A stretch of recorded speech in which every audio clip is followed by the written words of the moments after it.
Movie के start में हमें दो भाइयों को दिखाया जाता है, जिनमें से छोटे का नाम नेथन था, जिसको प्यार से नेट कहा करते थे। वो दोनों भाई चोरी छुपकर एक म्यूजियम में जाते हैं और वहाँ जाकर एक मैप चुराने की कोशिश करते हैं, पर तभी वहाँ पर दो पुलिस ऑफिसर्स आ जाते हैं और वो उन दोनों भाइयों को पकड़कर एक ऑर्फन हाउस में ले जाते हैं। दरअसल इन दोनों के पेरेंट्स नहीं थे और वो दोनों शुरू से ही ऑर्फन में रहा करते थे, और नेट के बड़े भाई ने इस मैप को चुराने की बहुत बार कोशिश की थी, क्योंकि नेट और उसका भाई पायरेट्स के खानदान से बिलोंग करते थे और वो जो मैप था उसमें बहुत बड़े खजाने का राज छुपा हुआ था। अब उस ऑर्फन हाउस की सिस्टर पुलिस ऑफिसर से ये कहती है कि नेट अभी छोटा है, आप लोग इसके बड़े भाई को लेकर जा सकते हैं, क्योंकि वो बार बार मना करने के बावजूद भी चोरी किया करता था। बट यहाँ पर नेट का बड़ा भाई खुद को पुलिस के हवाले नहीं करना चाहता था, इसलिए अब वो यहाँ से भागने का डिसाइड करता है। अब वो अपने सामान को पैक करने के बहाने अपने रूम में जाता है। नेट अपने बड़े भाई से कहता है कि मैं तुम्हारे बगैर नहीं रह सकता।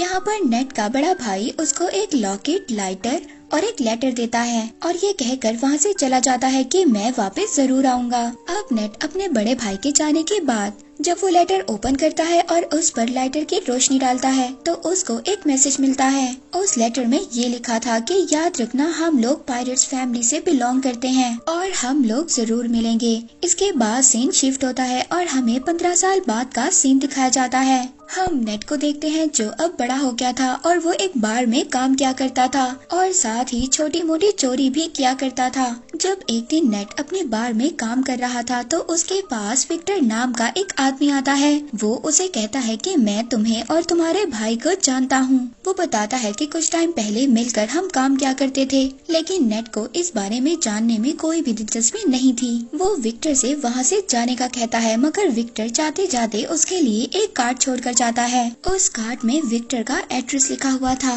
नेक्स्ट सीन में हम देखते हैं कि नेट विक्टर के घर पर चला जाता है। वो उसके घर में जाकर वही मैप देखता है जो कई साल पहले उसने और उसके भाई ने चुराने की कोशिश की थी।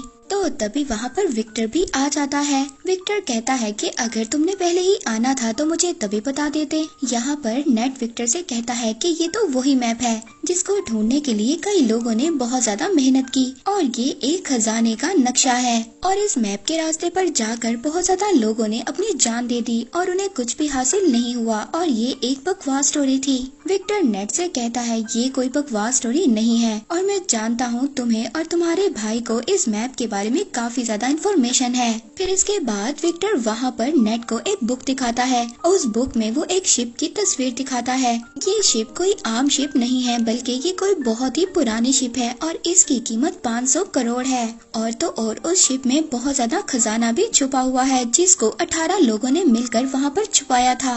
अब जब नेट को इस खजाने के बारे में इतनी ज्यादा इन्फॉर्मेशन थी तो विक्टर उसको कैसे जाने दे सकता था, और अब वो उसे अपने साथ काम करने की ऑफर करता है, लेकिन नेट उसकी ऑफर को रिजेक्ट कर देता है। तो विक्टर उससे कहता है कि अगर तुम मेरा साथ दोगे तो तुम्हें तुम्हारा बड़ा भाई भी मिल सकता है। नेट घर जाता है और घर जाकर अपने बड़े भाई की चीजों को देखने लगता है और इसके बाद वो विक्टर के साथ काम करने के लिए एग्री हो जाता है। अगली सुबह हम देखते हैं नेट विक्टर को एक क्रॉस का साइन दिखाता है। वो कहता है कि ये कोई क्रॉस का साइन नहीं है, बल्कि उस खजाने तक पहुंचने की चाबी है, जिस पर विक्टर कहता है कि इसमें से एक चाबी तो मेरे पास है और दूसरी चाबी हमें जल्दी चुरानी होगी। विक्टर नेट को बताता है कि इसके साथ की दूसरी चाबी एक ऑक्शन कंपनी में है और बहुत जल्दी वो उस चाबी को नीलाम करने वाले हैं और जल्दी हमें उस चाबी को वहाँ से चुराना होगा। अब विक्टर उस कंपनी में जाकर उस चाबी को चुरा लेता है। उस चाबी को चुरा कर जब वो वहाँ से आ रहा था तभी वहाँ पर एक लड़की आती है जिसका नाम ब्रैड था और वो विक्टर के गले पर नाइफ रखकर कहती है कि ये चाबी मुझे दे दो, और ये सब कुछ वो अपने बॉस के कहने पर कर रही थी और ये लड़की विक्टर की पुरानी दुश्मन भी थी। अब जब वो दोनों उस चाबी के लिए फाइट कर ही रहे थे तभी वहाँ पर कुछ गार्ड्स आ जाते हैं। विक्टर उन गार्ड्स का फायदा उठाता है और वहाँ से चाबी लेकर निकलने में कामयाब हो जाता है। अब चाबी को लेते ही सार विक्टर नेट को लेकर बार्कलोना जाता है। वहाँ पर उनको फ्रेजर नाम की एक लड़की मिलती है। फ्रेजर विक्टर को पहले से ही जानती थी, मगर वो नेट को नहीं जानती थी। फ्रेजर विक्टर विक्टर से पूछती है कि ये कौन है। तो विक्टर फ्रेजर से कहता है कि ये तो मेरा पुराना दोस्त है। यहाँ पर नेट को पता चलता है वो दूसरी चाबी विक्टर के पास नहीं बल्कि फ्रेजर के पास है। तो नेट विक्टर से कहता है कि तुमने मुझसे झूठ क्यों बोला। फ्रेजर कहती है कि शायद तुम इसके बारे में सही तरह से नहीं जानते। अब जब वो दोनों आपस में बहस कर ही रहे होते हैं तभी वहाँ से फ्रेजर वो चाबी लेकर वहाँ से भाग जाती है। नेट फ्रेजर के पीछे भाग रहा था और फ्रेजर आगे आगे थी। फ्रेजर अपनी कार में बैठकर वहाँ से निकलने की कोशिश करती है मगर नेट उसकी गाड़ी के आगे आ जाता है। तो वहाँ पर विक्टर भी आ जाता है। वो फ्रेजर से कहता है कि अगर तुम्हें सारा खजाना चाहिए तो ले लो, मगर ये तुम नहीं जानती कि ये चाबी कहाँ और किस वक्त लगेगी, और इन सब के बारे में सिर्फ नेट को ही पता है। ये बात सुनने के बाद फ्रेजर उन दोनों के साथ काम करने के लिए तैयार हो जाती है। नेट उन लोगों को बताता है कि बहुत सालों पहले उन 18 लोगों ने उस खजाने को चर्च में छुपाया था।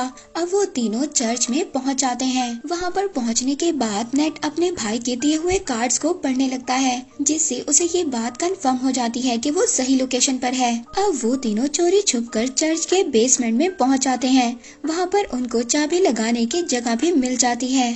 वो चाबी की जगह एक स्टैचू के नीचे थी। अब यहाँ पर इनको ये बात नहीं पता थी कि चाबी को किस साइड पर घुमाना है। विक्टर बुक में पढ़ता है और कहता है कि दोनों चाबियों को क्लॉकवाइज घुमाना है। ऐसा करते ही उस स्टैचू में से कुछ एरोस निकलने लगते हैं मगर उन तीनों में से किसी को भी कोई नुकसान नहीं होता। इसके बाद दोबारा से रिस्क लेते हुए नेट और फ्रेजर चाबियों को एंटी क्लॉकवाइज घुमाते हैं जिसके बाद स्टैचू के पीछे से रास्ता निकल आता है। वो रास्ता एक गुफा से होकर जा रहा था। फिर नेट यहाँ पर विक्टर से कहता है कि हमें इस रास्ते से गुजरकर एक रास्ते से नहीं बल्कि दो अलग अलग रास्तों से जाना होगा। वो कहता है कि मैं और फ्रेजर एक रास्ते से जाएंगे और तुम अलग रास्ते से जाना। इसके बाद नेट और विक्टर अपने फोन को जीपीएस के साथ कनेक्ट कर लेते हैं। अब नेट और फ्रेजर एक रास्ते से जाते हैं जबकि विक्टर दूसरे रास्ते से जाता है। उस गुफा के रास्ते से जाते जाते नेट और फ्रेजर एक बार में पहुँच जाते हैं। वहाँ पर एक और सीक्रेट रास्ता था जिसके बारे में कोई भी नहीं जानता था। वो लोग उस रास्ते पर जाते इससे पहले वहाँ पर कुछ लोग उन पर अटैक कर देते हैं। नेट वहाँ पर उस आदमी को रोकने के लिए फाइट करता है और फ्रेजर उस रास्ते को ओपन करने की कोशिश करती है। उस दरवाजे के ओपन होते ही नेट और फ्रेजर उस रास्ते से भाग जाते हैं। अंदर जाने के बाद अब उन लोगों को तीसरा दरवाजा नजर आता है जो उसी क्रॉस वाली चाबी से खुल सकता था। फ्रेजर उस दरवाजे को खोलने की जैसे ही कोशिश करती है तो वहाँ पर पानी भरना शुरू हो जाता है क्योंकि उस दरवाजे को खोलने के लिए दूसरे दरवाजे पर चाबी लगाकर पहले उसे खोलना होगा जिसको विक्टर ही खोल सकता था। विक्टर दूसरे साइड वाले दरवाजे को खोलने की कोशिश कर रहा था पर तभी वहाँ पर वही लड़की आ जाती है जिसने पहले भी विक्टर पर अटैक किया था और उन दोनों में जबरदस्त फाइट होने लगती है। दूसरी तरफ नेट और फ्रेजर पानी में फंस गए थे और वहाँ पर बेहोश होने वाले थे। विक्टर उस लड़की को मारकर बेहोश कर देता है और जल्दी से उस दरवाजे में चाबी को लगा देता है। इसके बाद नेट और फ्रेजर बच जाते हैं और सेफली उस दरवाजे से बाहर आ जाते हैं।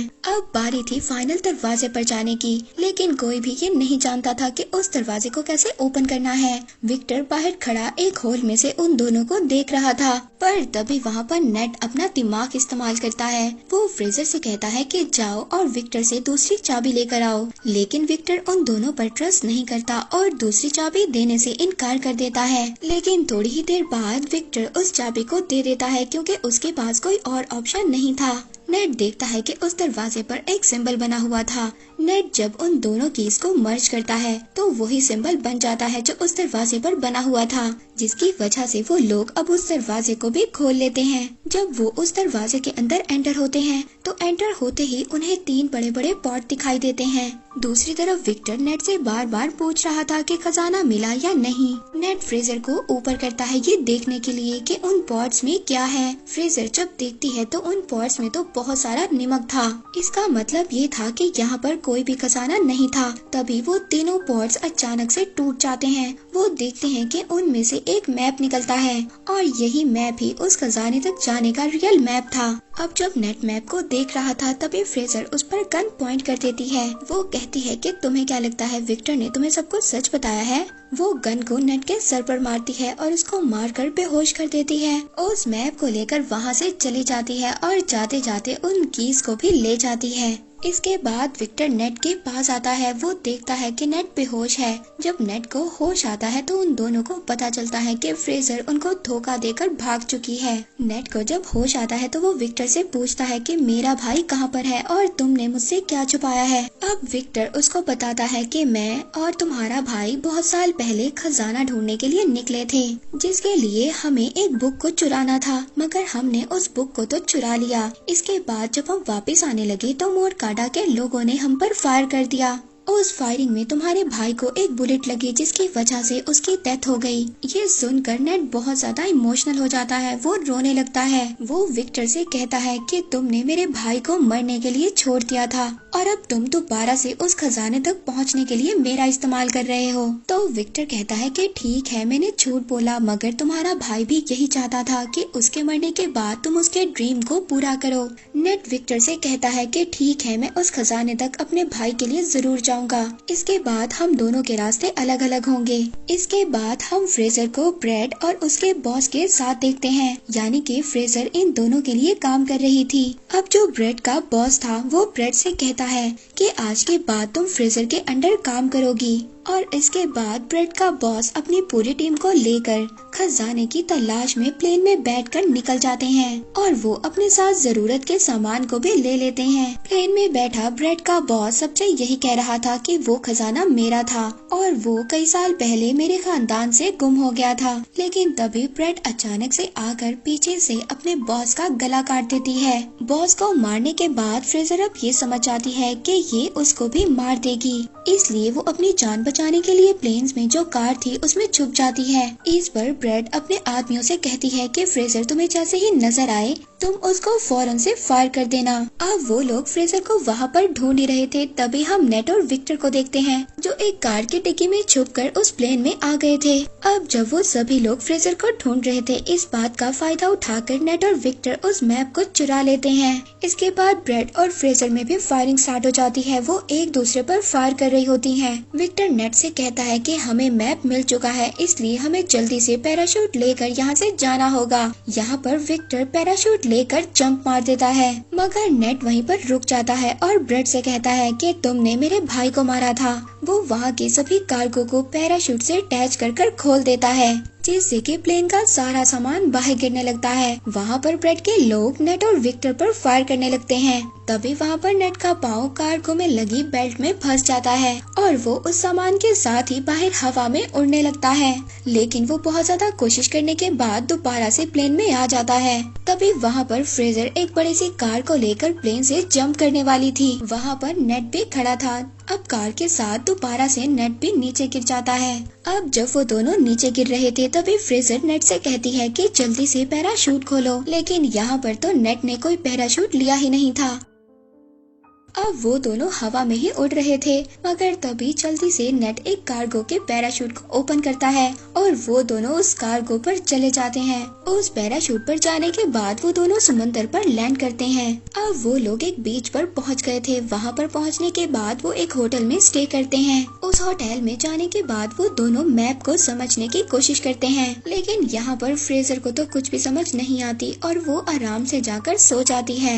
लेकिन नेट यहाँ पर पूरी रात मेहनत करता है और उस मैप को समझ लेता है और कुछ नोट्स भी बना लेता है। जब सुबह फ्रेजर उठती है तो वो देखती है कि नेट ने मैप को समझकर नोट्स भी बना लिए हैं और वो यहाँ पर दोबारा से चालाकी दिखाती है। वो उस नोट को लेकर खजाने के लिए निकल जाती है। नेट जब सुबह उठता है तो वो देखता है कि वहाँ से नोट गायब है और ये देखकर वो मुस्कुराने लगता है। दरअसल नेट ने उस नोट पर गलत लोकेशन को मेंशन किया था और जो रियल लोकेशन थी वो नेट के पास ही थी। नेक्स्ट सीन में हम देखते हैं कि नेट एक बोट में उस लोकेशन पर पहुंच जाता है जो एक आइलैंड की गुफा में था।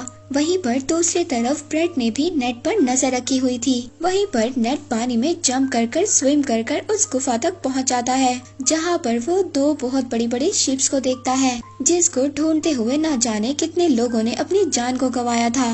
उस शिप के जब नेट अंदर जाता है तो वहाँ पर उसको बहुत सारा गोल्ड मिलता है, लेकिन पीछे से तभी उसे विक्टर की आवाज आती है। विक्टर भी वहाँ पर आ गया था और ये देखकर नेट काफी ज्यादा डर जाता है और पूछता है कि तुम यहाँ पर कैसे आ गए। तो वो उससे कहता है कि क्या तुम भूल गए, तुम्ही ने तो मुझे अपने जीपीएस से कनेक्ट किया था। अब जब वो दोनों मिलकर उस खजाने को देख ही रहे थे तभी वहाँ पर ब्रेड भी अपने लोगों के साथ आ जाती है। उन लोगों को देखकर नेट और विक्टर दोनों छुप जाते हैं। ब्रेड तभी अपनी पूरी टीम को बुलाती है और उन दोनों शिप्स को प्लेन के जरिए वहाँ से लेकर जाने वाली थी, क्योंकि वो ये जानती थी कि खजाने के साथ साथ उस शिप की कीमत भी करोड़ों में थी। अब विक्टर और नेट उस शिप से बाहर आते हैं। वो दोनों अब उस शिप को ही हाईजैक करने का प्लान बनाते हैं। वो वहाँ पर शिप के फ्रंट पर आते हैं और वहाँ पर सभी गार्ड से फाइट करने लगते हैं। यहाँ पर नेट भी सभी गार्ड्स को खूब मार रहा था। वो गार्ड्स को पानी में नीचे फेंक देते हैं। अब एक एक गार्ड को मारने के बाद वो प्लेन को हाईजैक कर लेते हैं। ब्रेड जब ये देखती है तो वो गुस्से में आ जाती है। वो दूसरे शिप से उन लोगों पर अटैक करवाती है। विक्टर ब्रेड और उसके लोगों से बचने के लिए हेलीकॉप्टर को तेजी से उड़ा रहा था, मगर यहाँ पर ब्रेड तो उसके पीछे ही पड़ गई थी।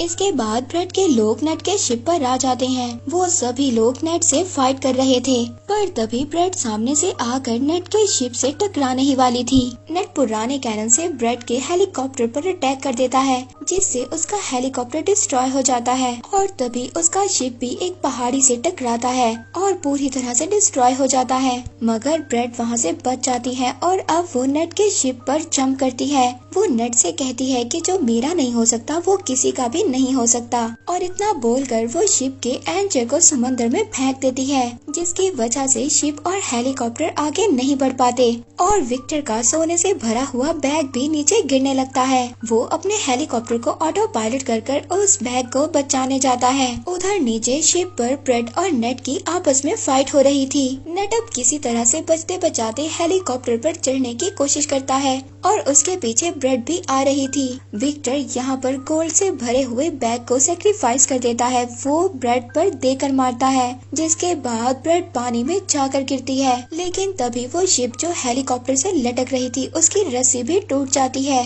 अब नेट को तो विक्टर किसी तरह से ऊपर खींच लेता है, लेकिन वो पूरी की पूरी शिप ब्रेड के ऊपर गिर जाती है, जिसकी वजह से अब उसकी डेथ हो जाती है और वो शिप वहीं पर टूटकर तैरने लगती है। नेट विक्टर से कहता है कि हम ये गोल्ड अभी भी हासिल कर सकते हैं, लेकिन विक्टर उसको मना कर देता है। वो कहता है कि अब ये सारा सोना गवर्नमेंट का हो चुका है और वो लोग उसे लेने के लिए आ रहे हैं। जिसके बाद विक्टर दुखी होकर हेलीकॉप्टर चलाने लगता है। तो नेट उससे कहता है कि दुखी मत हो, और फिर वो एक एक कर गोल्ड को अपनी पॉकेट से निकालने लगता है और वो दोनों खुशी खुशी जाने लगते हैं। मूवी के लास्ट में हम देखते हैं कि एक मोटर बोट नेट और विक्टर का पीछा कर रही है, जो कि कोई और नहीं बल्कि फ्रेजर ही थी, जिसको नेट ने बेवकूफ बना दिया था। हम देखते हैं कि नेट का भाई अभी भी जिंदा था, जो कि एक जेल में बंद था। और इसी के साथ ये मूवी यहीं पर एंड हो जाती है।